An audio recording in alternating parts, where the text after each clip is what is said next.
students. It has yet again been over a calendar year since our last lesson. I'm really good at this whole professor thing, clearly. If you may notice, the set is a little bit sparse this time. That's because I'm going to be moving out of this space this week. In around 48 hours, I will be sleeping in a different room. Great time to do something like this. Totally. But I just wanted... I'm taking the corkboard with me, obviously. But I wanted one last lesson before we're in unfamiliar territory. So I actually had taken this down, but I put it back up because I was like, no, I do want to film a video.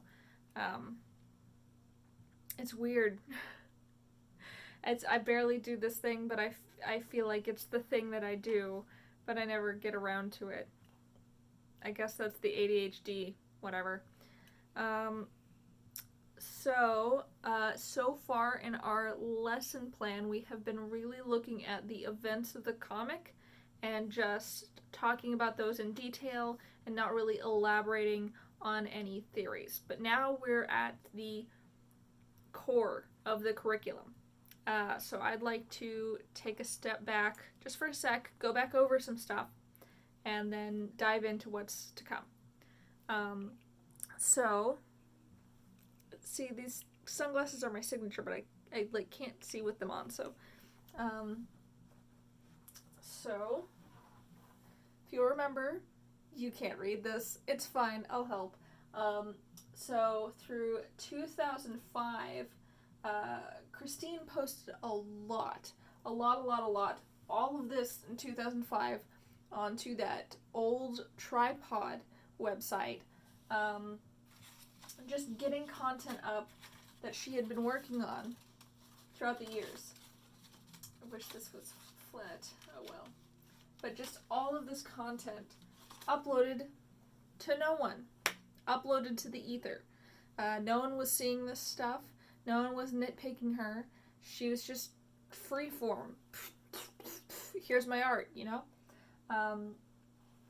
And then throughout 2006, 2007-ish, she began to have this idea of the transformation of art. What if art could give me what I want? What if art could change things in my life that are inconvenient or harmful to me? What if through art I could have any girl I want, my dog can come back to life, and my enemies will be embarrassed and they'll not hurt me, or if they do hurt me, I can enact revenge upon them. So it was really a way for her to try to control her life. I mean, she did that in real life also, but especially in art, she had far more power than she did in her daily life. Actually, my apologies. I'm going to get my drinky drink because I meant to bring it over here. I'll just do it. It'll be 5 seconds.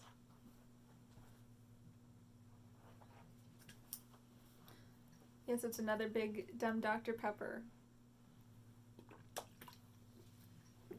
Your words mean nothing to me.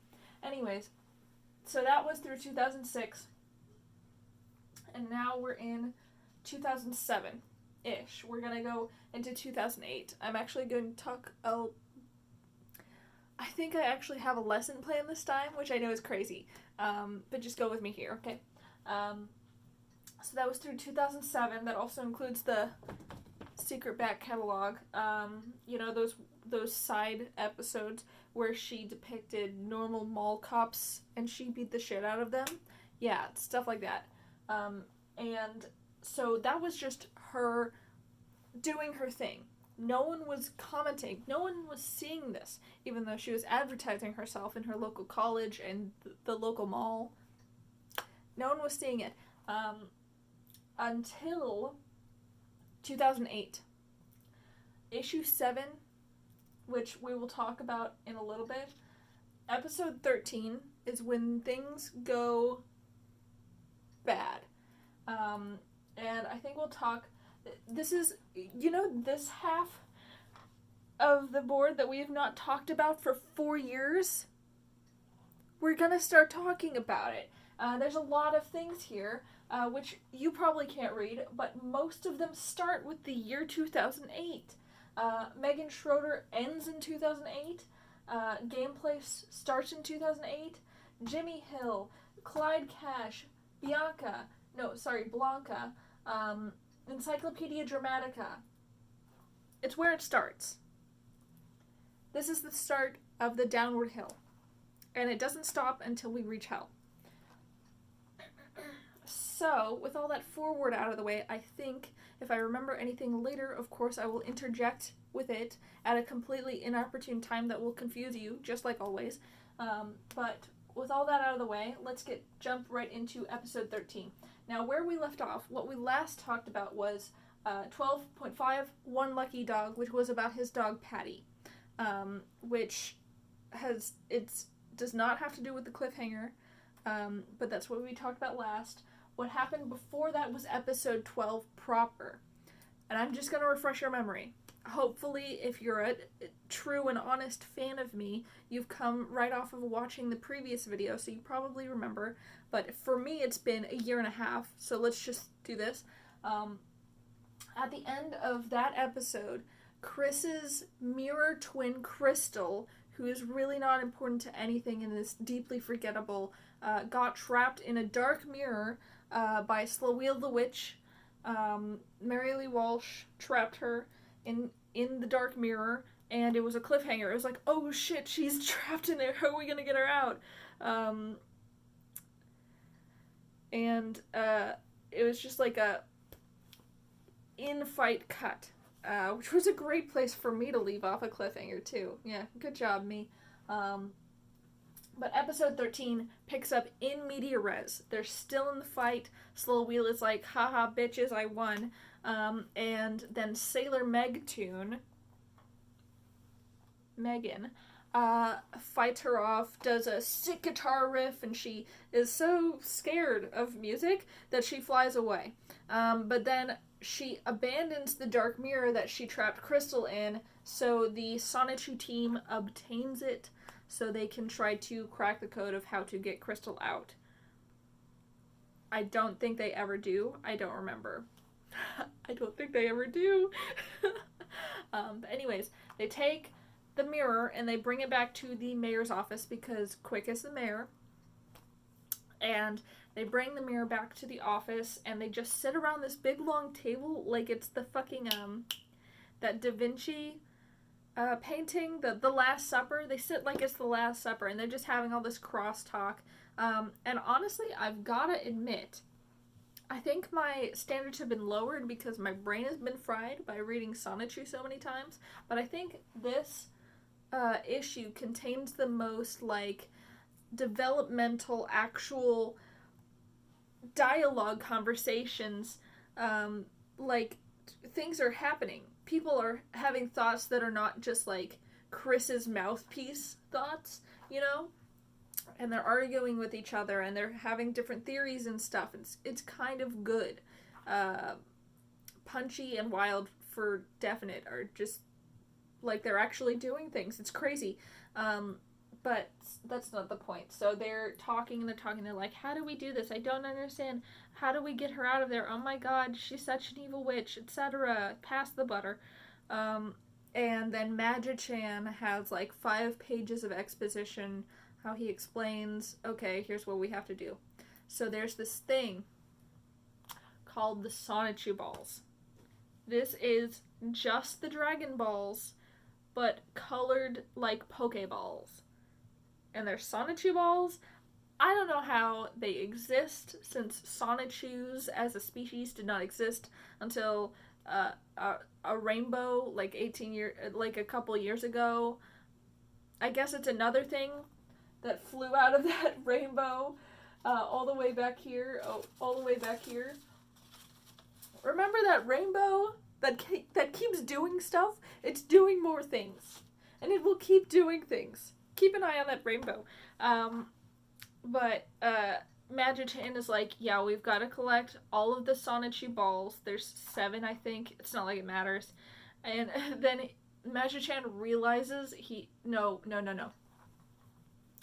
Uh, in the last episode, briefly, I think I mentioned there was a cameo from this fucking guy named Darkbind Sonichu, who's a mashup of Darkwing Duck, Link, and something or other. It's really complicated. And he, as Magichan is explaining this, goes in his mind goes, ah, my 2 balls. My 2 balls. Because he already had collected 2. Because, oh, Zelda. No, Link. Did I already say Link? He's also Link. Because he was collecting them to wake up definitely not Zelda. He has a girlfriend named Zelina, who is put into a slumber by Clawdorf.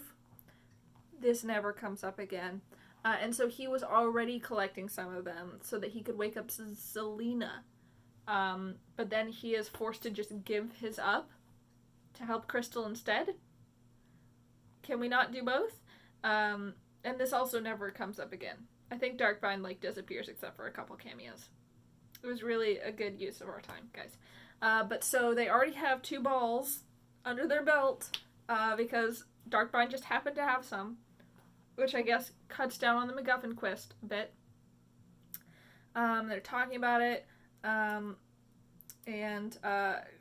Chris, I think at some point, shouts at them, he's, fucking yelling at them.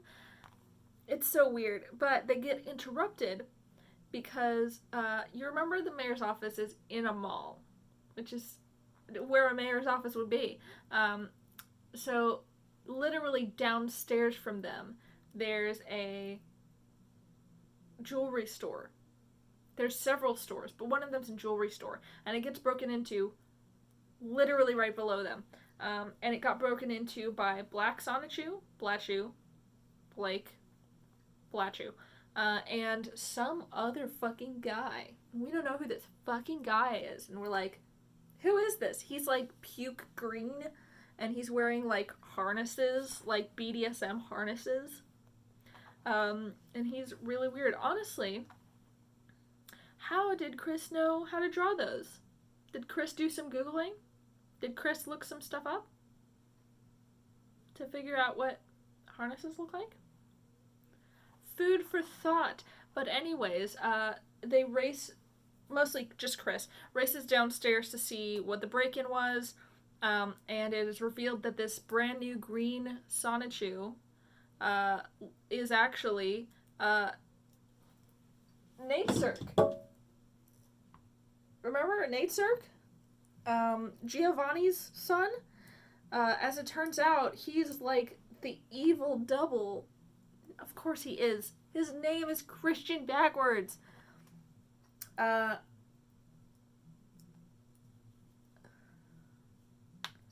Whoa, okay. Lost my train of thought there for a sec. But yeah, he is the evil version. He has the Blatchu medallion, where Chris has the Sonichu medallion. And he says, my name's not Nate Cirque anymore, it's Relnok Natsu Nate Cirque. Hatak. Something like that. I should have looked that one up. It's something Relnok Natsu. Because this is the full name in reverse. And so he can transform into this green Sonichu now, and he, apparently there had been a Sonichu ball in that jewelry store, and so, Nate Cirque had stolen that one so that Chris couldn't get him, and it's oh, this is the part where it gets really, villainizing gayness, in a completely ridiculous way. Which was also very 2007 to happen. And he's well, I'm the complete opposite of you. and he implies it's because he's gay, but Chris is also still too internally homophobic at this point to even write the fucking word gay, or even any slurs about it. So Relnak just says he is open, which implies Chris is closed, which means not that Relnak is gay and Chris is straight, but that Relnak is just accepting of himself being gay, and Chris is just closeted, which turned out to be true. The coding is there. Okay, maybe it was coding to be gay, but historically the line between trans women and gay, it's all been blurred, you know. One demographic acts effeminately, one demographic is actually feminine, and for people who don't care to know the difference, this looks very similar. But yes, this is evidence for me. My evidence. And so, since Relnak has the stupid ball and Chris needs the balls, they have a big dumb fight about it in the mall. And so Chris turns into the Sonichu, and it's just like pages of just blurry markers going and complete nonsense, and Relnak taunting Chris with being homosexual, and Chris just freaking out about it. It's kind of funny, but it's also horrible to read. And so they bash through the mall, but then they get out onto the streets, and they're fighting on the streets, and then they get all the way to Chris's old high school, and they fight in the high school, and finally, Chris wins. No, wait, Chris is on the ropes. Chris has, been knocked into the bleachers. But then, I think it's, Bionic the Hedgehog, which I have talked about before, so I'm not going to go over him again. The orange hedgehog, Bionic, that plays basketball, throws a basketball at Nate Cirque and knocks him out, I think. I'm sure there's more funny specifics. Read this issue. If you want the funny specifics, I'm not gonna go look up anything more minute. I already pointed out my funny line, which was, my two balls. That's it. That's the only joke you're getting from me. You should really read it on your own. Guys, you've got to read the assigned reading before you come into class. We're talking about it. You've got to write an essay on it. I'm not gonna handhold you through every little detail. Find your own thesis, okay? But yes, Nasirk is defeated in however he's defeated, and Bionic is there, and they're in the basketball court of Chris's old high school. And that is Evil is Afoot. That's basically it. Crystal is in a mirror. They don't know how to get her out. Bionic is there. What more could you ask for? That's the end of that issue. And then the next issue doesn't come until 2008. I am going to talk about the events of the comic, and then we're going to jump into the events of real life, which is probably going to be most of the runtime of this video. I might touch on Rage Against the Garbage a little bit, but I didn't read that one, so I'm not really prepared on it. It's been a long time.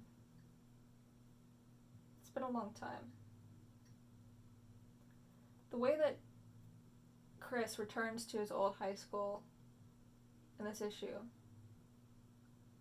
I keep returning to Sonichu. Over years and years, I've been making these videos.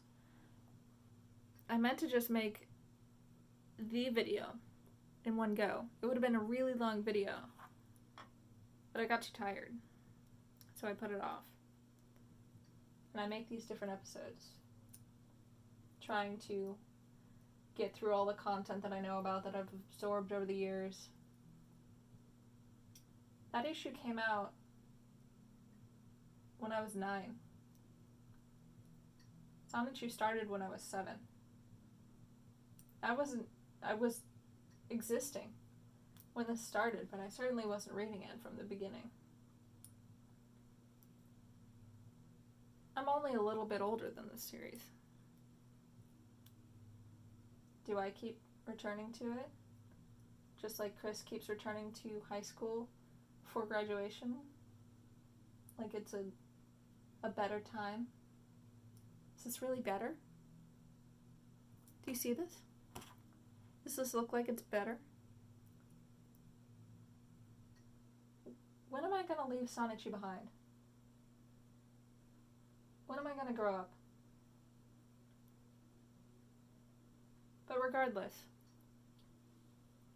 issue 7 was the only issue that was released in 2008. It starts with Time for a Ball. It starts in media res again, with Bionic there saying, "Hey, that guy sucked. I'm glad I came around to help. By the way, thanks for setting me up with Megaji the skunk." You remember, Megtoon's sidekick, for some reason? Yeah, her and Bionic are dating, I guess. I don't think it matters because I don't think that Bionic shows up much outside of cameos after this point. But for some reason they're dating because Chris cannot fathom not owning every single iota of a woman. If he's fake dating her in the fake comic, then his creatures have to be fake dating her OCs. All of them. Fucking all of them. All of them must be romantically entangled with the parts of Chris. Then Megagi comes in and says some sort of stink pun, I think, and her and Bionic go to their second date. Who gives a shit? And then Chris pockets the ball off of Nate Cirque's unconscious body. I think after that, he gets so whipped in this fight that he has to go to the hospital. And so he's like, in the next issue, somewhere in here, like, we see him next in a hospital bed with a bunch of bandages around his head because they whipped his fucking ass. He's like, I think he's like bleeding on the basketball floor. But that doesn't matter right now. Right now what matters is that they get the ball off of his unconscious body, and Magi-Chan scans it with his psychic powers or whatever, and then for another 5 pages he does more exposition about how, okay, so we found all the balls that were in this time, but they're so magical that some of them are not even in this time anymore. They're throughout the timescape, so we've got to do some time travel. And then now, for some reason, Magi-Chan can turn into a time machine. That is now another one of his powers. Magi-Chan is God. I don't know how to tell this to you. Magi-Chan is the creator of the world and can do everything. And so can Chris, because Chris created Magi-Chan and can mimic any of his powers for some reason. But so they go, okay, well, we've got to travel through time. And Magi-Chan is like, yeah, let me just do my psychics really hard. And he turns into a bubble and encases Chris and Sonichu, and they start going back in time, and they have a conversation about time paradoxes and what they should and should not do when they're back in the past. And then Sonichu is like, doesn't Smarty Pants Magi-Chan have anything to say about this very thick topic? And Chris is like, no, he has to focus so hard on being a time machine that he can't really input verbally. I guess that at least makes sense. But yeah, so they go back in time, and wouldn't you know, they go back, so they went back in time, not space. So they're still in the same basketball court. And wouldn't you know it, it was back when Chris was high school aged, and he was attending, and he was a water boy for the basketball players, and he remembers this time very fondly.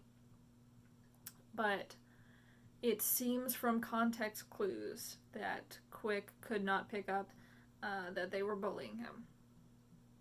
Or they were probably bullying little Christine. But Christine just thought they were pals.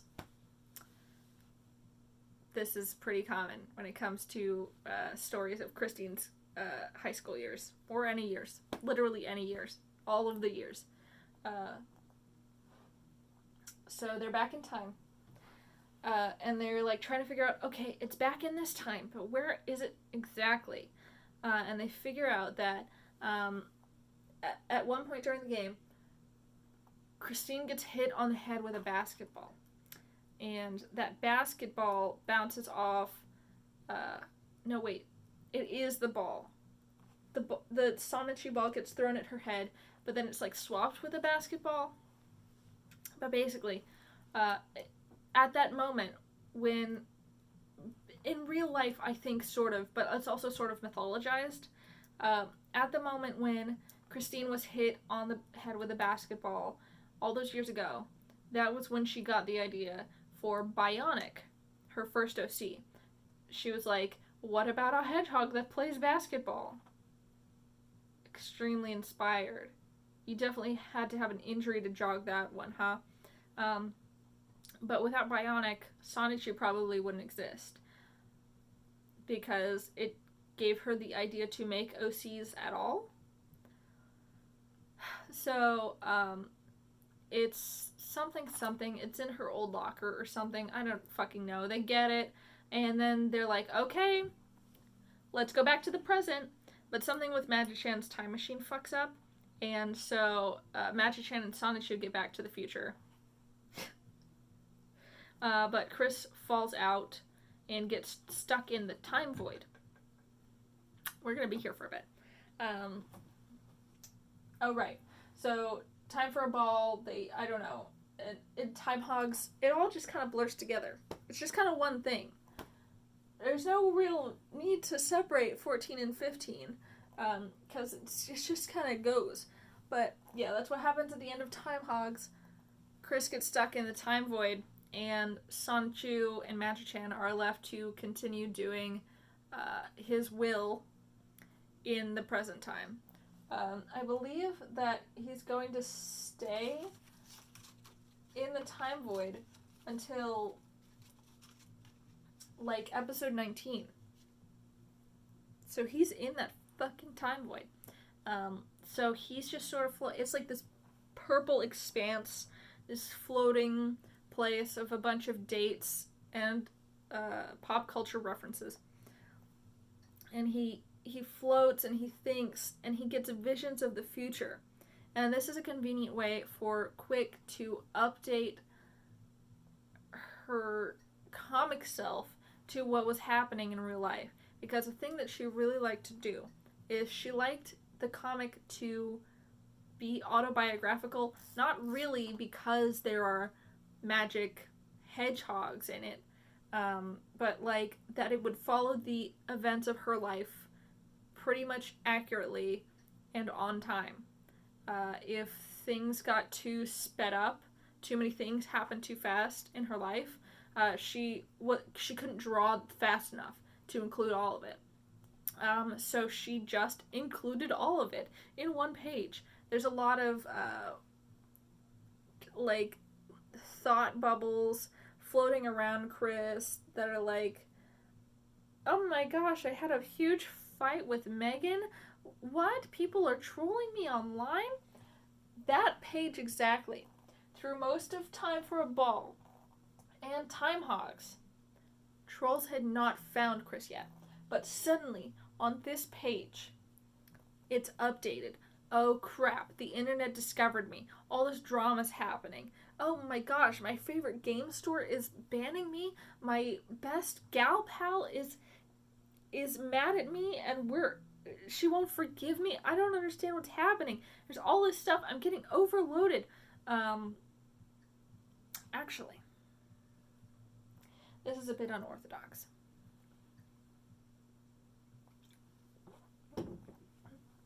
I'm going to pick up the camera. I know, that's never happened before. I'm going to take you to my computer over here. And we are going to read what it says. Okay. Hi. So, scroll. I have it up on my computer, but not the exact page, of course, because I didn't know I was going to do this.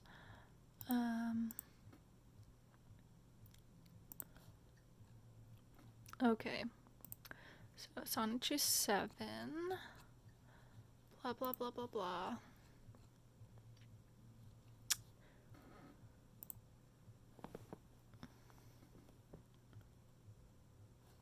So, yeah, for no real reason, Chris just falls out of Magi-chan's time machine. Like, it wasn't anything. He didn't have to stay in there for a reason.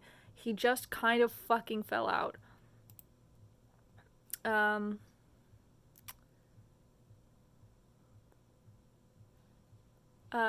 So Magi-chan says, the crystals activated like rockets upon his friction from the stop, and he was propelled into the void of time. There's nothing we can do for him right now. All we can do is wait for a time warp to open, and if I sense his presence at that moment, there's a chance I could go in and retrieve him.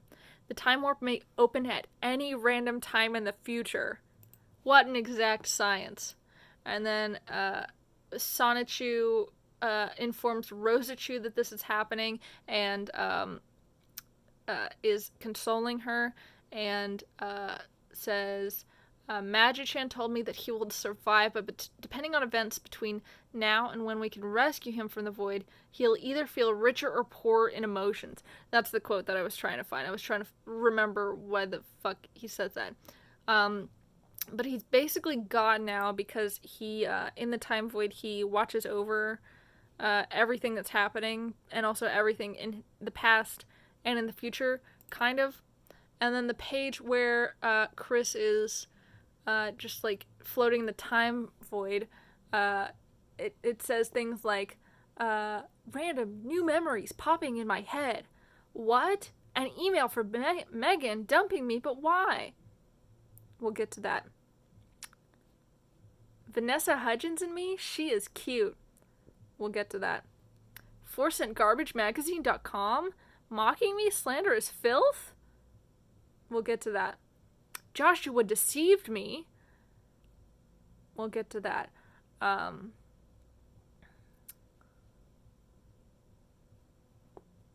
drawing of me and Megan intimate, and I drew that? We'll get to that. Mary Lee Walsh, blah, blah, blah. Stuff like that. But yeah, like I said, this is an excuse to catch up on things.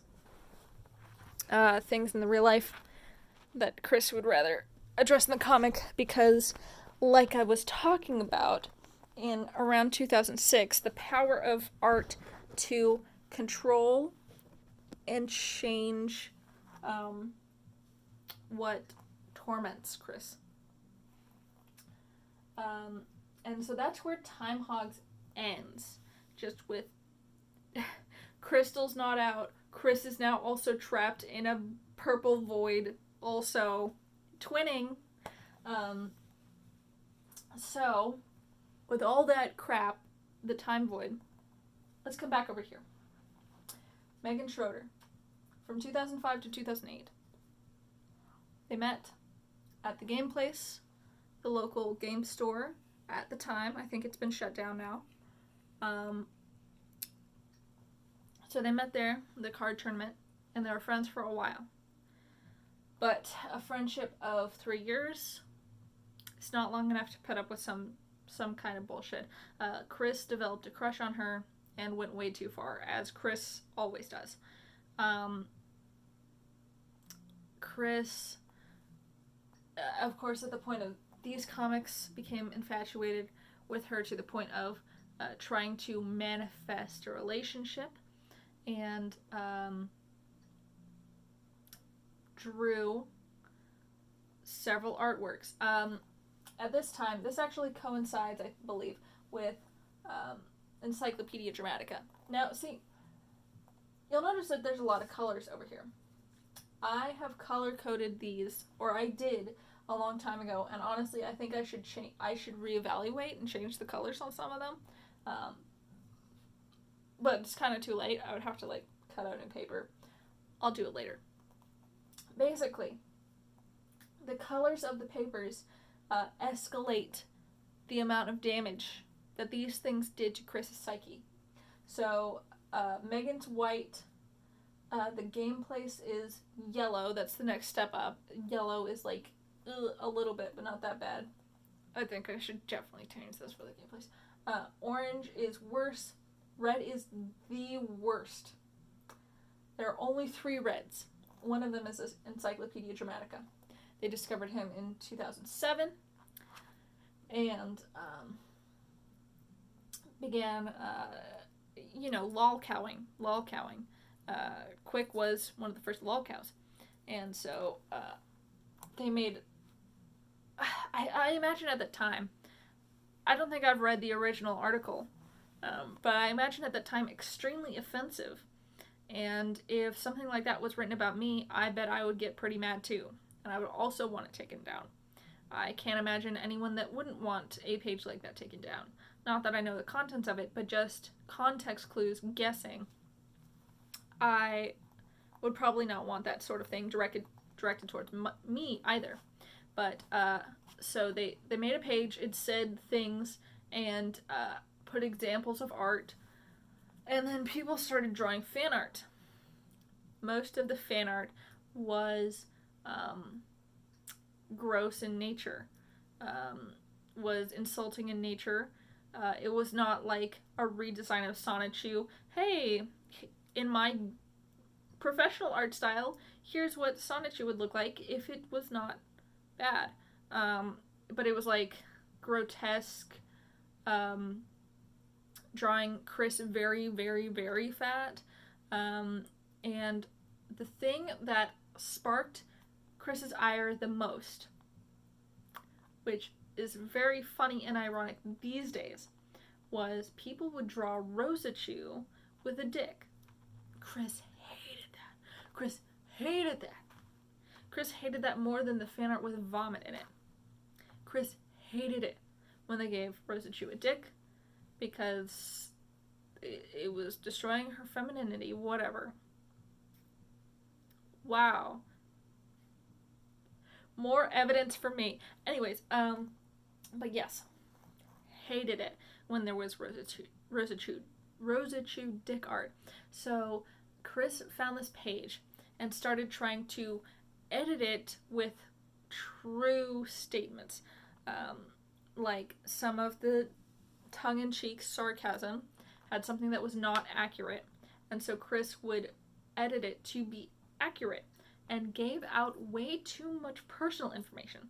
Shit like addresses, names of family members. Don't do that. And found the fan art, which was posted on the wiki page underneath probably, and was like, I hate this. I'm going to replace it with my good and honest art. But since they want vulgarity, I'll post porn. And so Chris drew some bespoke porn of several pertinent characters in the Sonichu universe. There's Mary Lee Walsh, who's an old woman with a Viking cap on. It was not good. It all has broken anatomy. You can still find it on the Quickie. Honestly, look it up.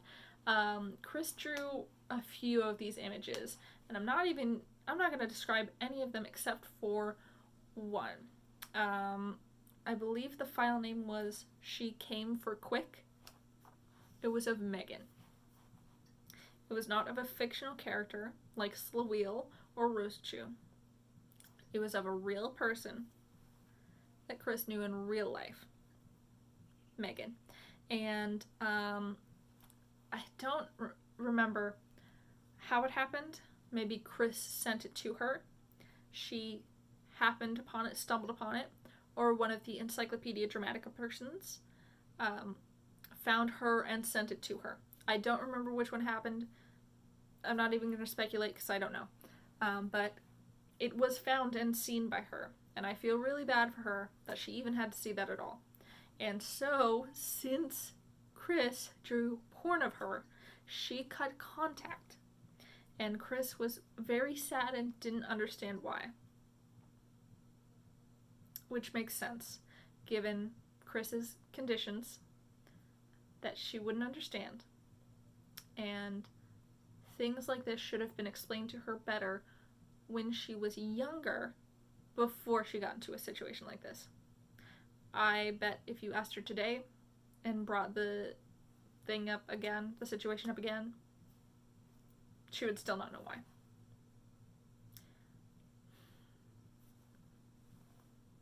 And also, with most recent news about Christine, she didn't change at all. She has not changed. No one has still ever explained to her in a way that she fully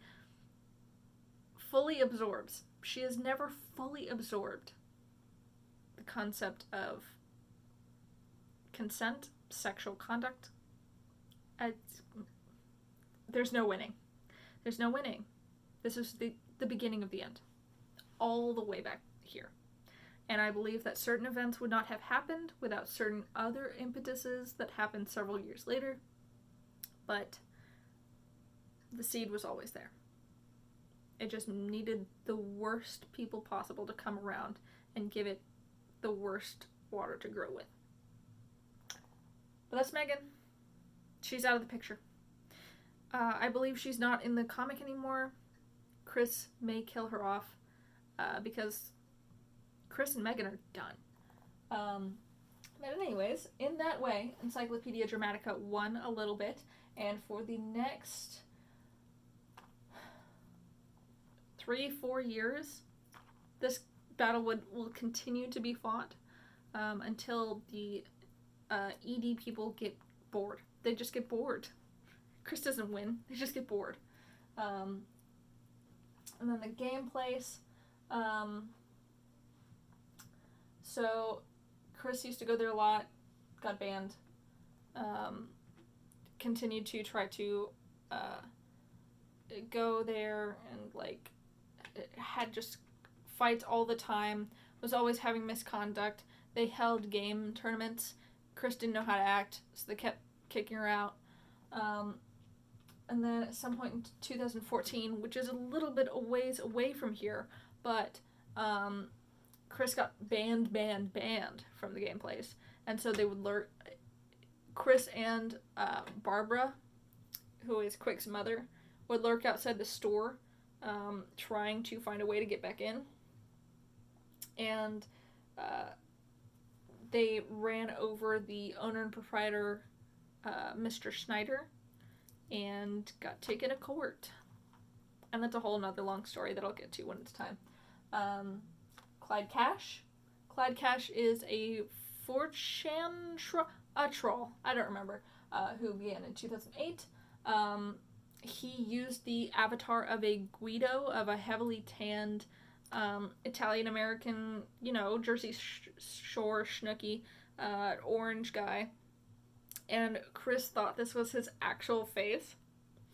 And so Chris would insult Clyde. It was just some random picture that Clyde pulled off the internet to use as an alias. But Chris would insult Clyde by saying, "You orange-skinned, you spiky-haired." That's not his face. But Clyde pretended to be the older brother of a young boy whose name I can't remember. Chris was contemplating stopping the comic because of trolls. And so Clyde said, I read your comic to my little brother every night before bed. He's 8, I think. And he just really loves it so much that when you said you were stopping the comic, he killed himself instantly. So you should feel bad because a little boy is dead because of you. Which is so deeply not true. But Chris totally believed it and so continued the comic because of that lie. And then Clyde would jerk Chris back and forth about his little brother and stuff like that. Fake a campaign against how evil Chris was for killing a little boy, etc. And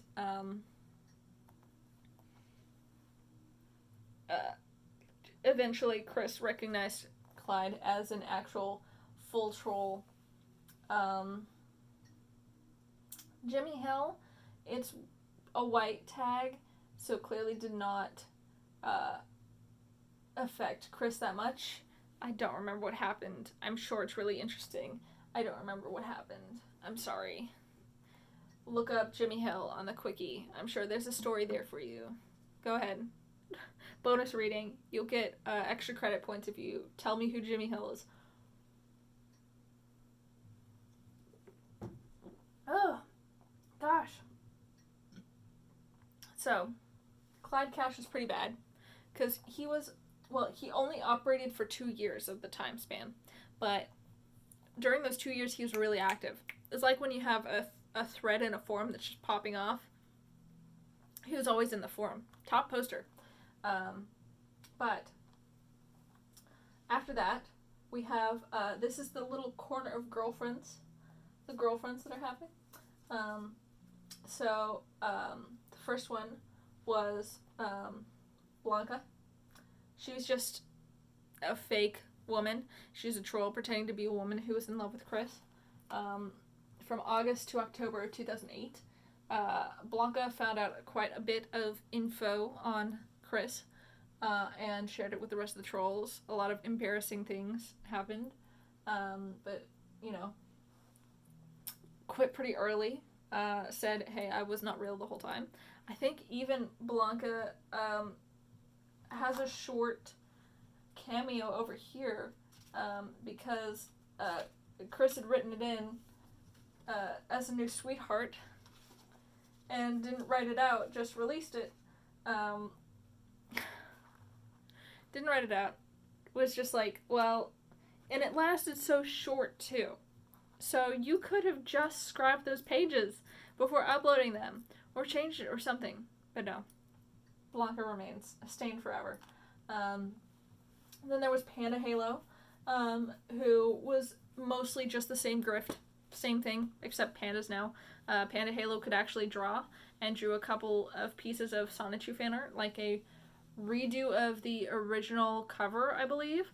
But then said that she died in the Australian brush fires, which did not happen. But so Blanca actually admitted I was fake, but Panda Halo was like, I died in a brush fire, which I think is very based. Then next in the chronology is Julie. Now, Julie you may have heard of. She only lasted for, what is that, a month? Jesus Christ, only a month. But her impact was red. Her impact was, she was, I believe this is the one that Blue Spike did. So Blue Spike is the pseudonym of this one troll. And I can't fucking stand this guy. He was 14 at the time. And he was so deeply sadistic. It really beggars belief. Like, we can say, okay, Chris is pretty bad because of the crimes committed. That's pretty bad. But at this time, Chris hadn't done any crimes. Chris was just a weirdo on the internet. And this 14-year-old, I don't know who raised him. If I ever get my hands on Blue Spike, you changed history for the worse, you little shit. But Blue Spike pretended to be Julie, and Julie told Chris to do some severely damaging things. I believe Julie is a little bit memeable because there was this one point where Chris released a video saying, Julie! Julie! And so everyone loves that one, but everything else to do with the Julie saga is just so grimdark. It makes you depressed. It makes you want to die. I believe Julie is the one who had Chris cut the original Sonichu medallion into pieces so that Chris could put it up the butt, and was blackmailing Chris, holding Chris's PlayStation hostage, all this shit. It was horrible. And that was from February to March of 2009. Really short, really fucked up. I wish that hadn't happened. And then there was Ivy, who affected Chris quite a bit. Chris drew probably the most art for Ivy. Chris did a lot of special episodes for her. There was this whole drama with, was it Liquid Chris? Was Ivy and Liquid Chris the same time? So there's the special episode, Holding Up for a Hero, where Chris goes and rescues Ivy from her dad. I didn't read these. I only prepared this much. This is from memory. I believe it's from her dad, with a gun, or maybe it was from Liquid Chris. I think Liquid Chris or her dad had kidnapped Ivy. And Chris draws a comic of rescuing her with a gun and picking her up, and there's this really stupid panel where Ivy's like this big. And that's basically it. It's very short. Then there's the wedding comic. They get married. And then there's the giant penis comic. I'm not explaining it. It's the giant penis comic. And then there's the gun comic. No, the gun comic, I conflated those two. The gun comic is the one with Liquid Chris, where he goes and shoots Liquid Chris's kneecaps out. That's what happened. There were also several phone calls during this time, where people would record Chris admitting to things, thinking he was talking to a girl. There was Casey. That's right. Casey dated Liquid Chris after she dumped Chris for him.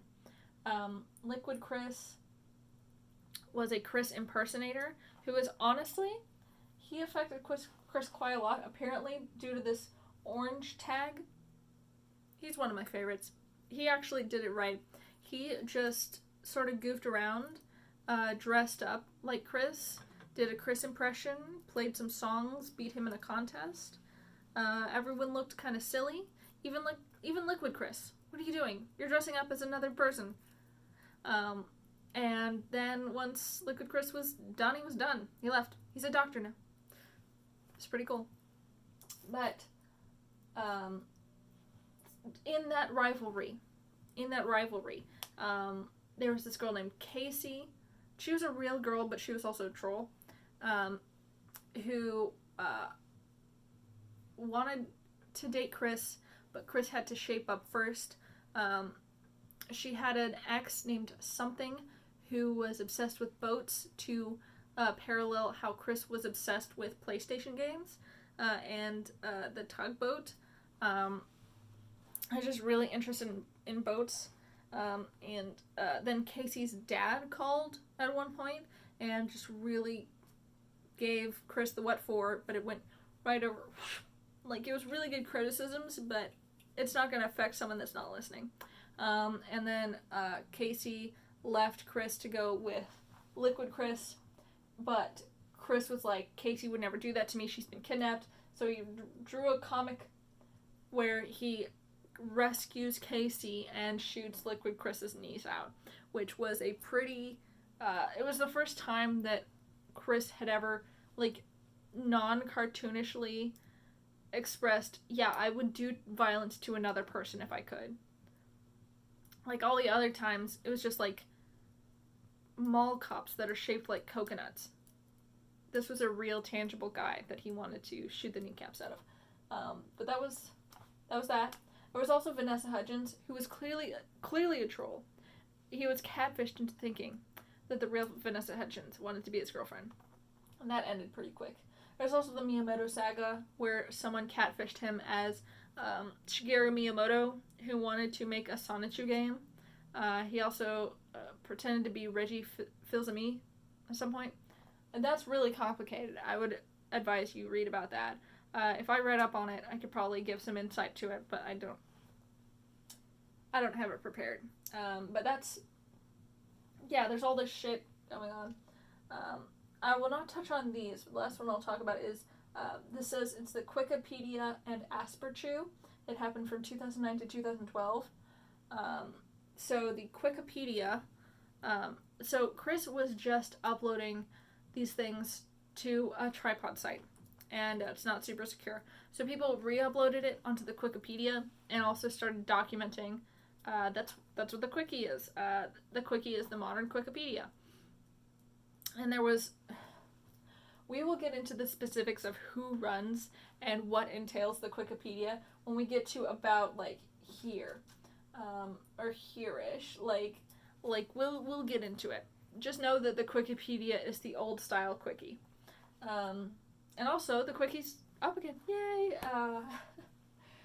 I'm glad it didn't go down forever with all the other stuff that was going on.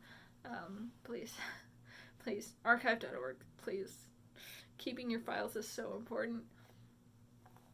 And then there was Asperchew. Asperchew, there have been several parody comics of Sonichu, and several remake comics of Sonichu. Asperchew is the one that was active in 2009, and the Wikipedia, they were fighting. They're doing the troll thing. They're always fighting about something. At some point, someone buys ad space on Chris's site to advertise Asperchew, and Chris hates it. First of all, I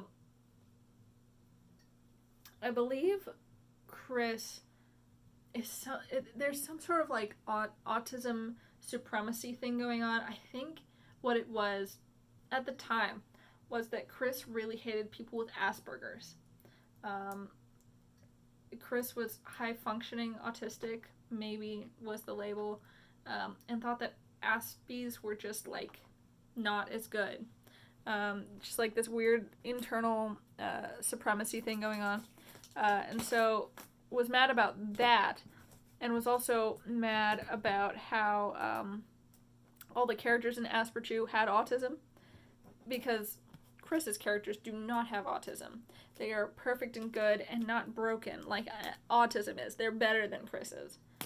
That's so fucked up. That is so fucked up that was the thought process there. But it got to the point that somewhere in the comic, Chris steals the characters and renovates them, makeovers them, so that they are cured of autism and they aren't evil anymore. But Asperchew is a pretty good parody that makes some pretty salient points. I like it personally, but the wreckage it did to Chris's psyche, Chris fucking hated this thing and could not. So Chris will do things like, hey, this character is actually, let me just make sure of something. Okay, cool. Hey, this character is Sonic and Pikachu, but I made it. It's mine. I took these elements, and now it's mine. But it's only mine. You cannot then take from me. That's not how it works. You cannot alter my characters in any way, even though I've already basically stolen them. It's very uneven. It's not fair at all. But yeah, that's most of this swath. We'll probably touch on them a few more times as needed through here, and I'm also not going to touch on these bottom ones because those are really for the end to the end. But with that was basically only issue 7. I guess it was episode 13 too, but then we've got issue 8 and issue 9, and I'm fucking free, except for maybe an epilogue. I'm not sure. I don't really know. Damn, I really did talk for an hour. I thought that I was going fast, but then I slowed down when I got to what I could barely remember. I don't know. I feel like this one was a lot more put together than the other ones. Maybe just because I had to be. But I will be very glad to be free of Sonichu whenever that day comes. I don't feel like I ever am. I don't feel like I'm ever going to be free. None of us are ever going to be free. I think Quick is still in jail. I should really check on that. But we're getting more content out of jail. And I'm just not compelled by any of it. I've seen some art. Some art has been happening. It doesn't have that same spark anymore. Christina's been ruined. It's really unfortunate. I wish that people could have just kept their hands to themselves. I wish we had more liquid Chris's in the world than Julie's. And I definitely wish we didn't have the fucking idea guys. Them too. If I ever see them on the street, it's on sight. I can't believe that shit like this can happen. But I mean, I've got a whole corkboard about it. Seriously. I don't know. Maybe when I'm done with this, I'll even go back to those first few ones and like redo them. So I'll really never be fucking free. But for now, I've got to keep packing up my stuff so I can move on. At least physically. Whoop. See you next semester, guys.